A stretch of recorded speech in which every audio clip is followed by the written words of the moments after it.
Welcome to This Explainer. Today we're diving into what is honestly one of history's most epic stories of underdog survival and cultural resilience. I want you to imagine, just for a second, an entire civilization, a massive global superpower that literally rivaled Rome, complete with these sprawling palace cities, dominant trade routes, and a deeply entrenched state religion. And then, suddenly, it's conquered. The empire falls, and this civilization is seemingly just erased from the historical record.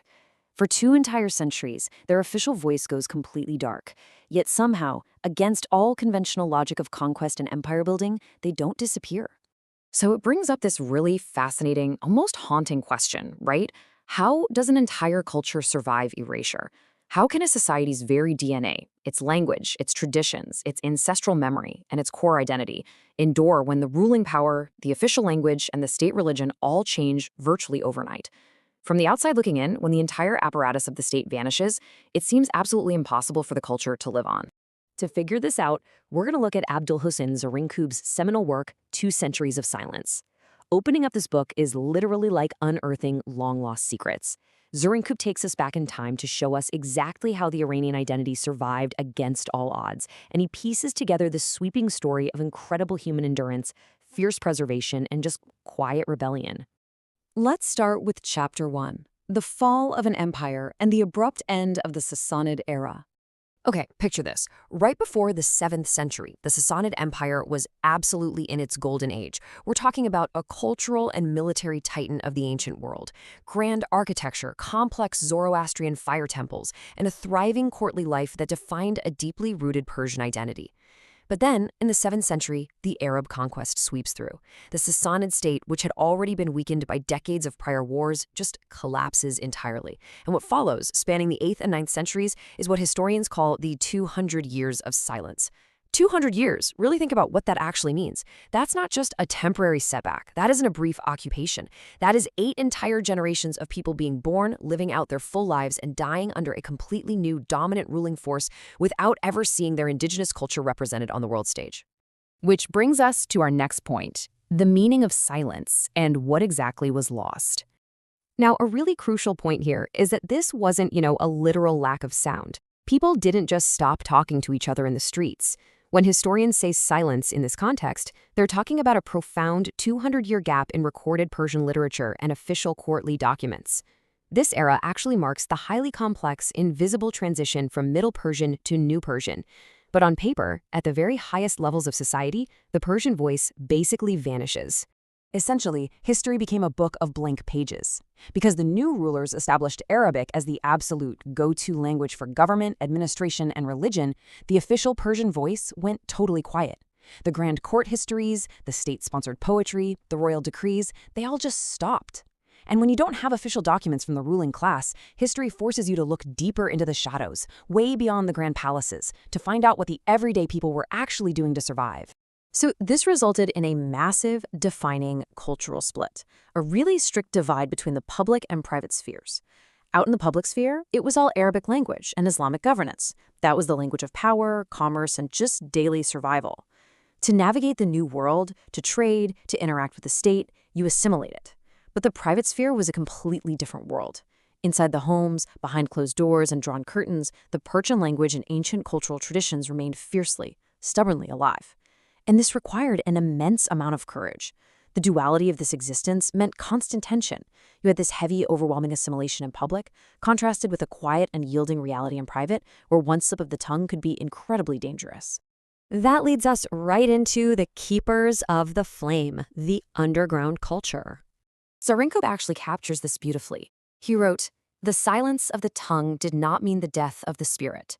Just because the official, public language changed, didn't mean the people's core identity was extinguished. It just went underground." This whole dynamic highlights the incredible, almost unfathomable capacity of the human spirit for covert resistance. When the state takes away your voice, you whisper.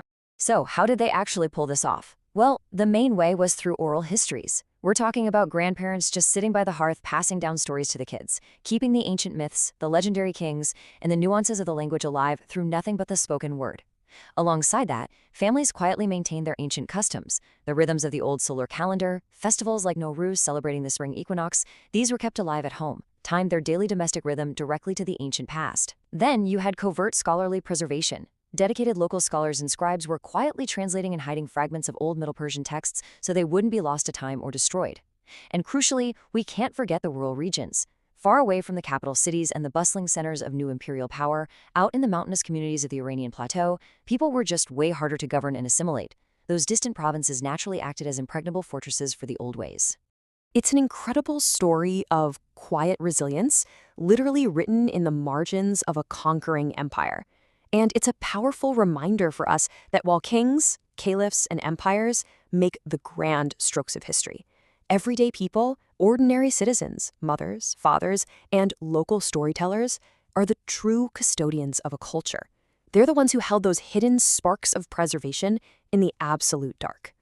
And that brings us to the grand finale, the Persian resurgence, where the phoenix rises.